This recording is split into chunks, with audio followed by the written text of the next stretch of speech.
بیننده‌های گرامی سلام. امروز عبده سوری سال 1403 است. موقعیت کل لاغرجوی. میخوایم که از آوخیزی امسال بخشایشم ویدیو گرفته خدمتشم تقدیم کنم. نام خدا سرخاوی بار را توخ کن چقدر قوی و فراوانه.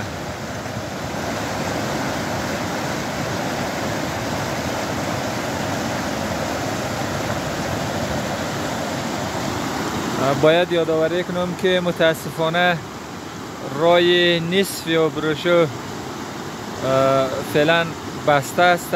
موترها نمیتونه که تردد کنه و از این ناحیه کل بروشو و زیادترش برادرای دور قنبر لاغرجوی کودخنه از ناحیه تردد موتر از حدود 15 روز به این طرف میشه که مشکل داره و موترایش تردد کردن نمیتونه از آب.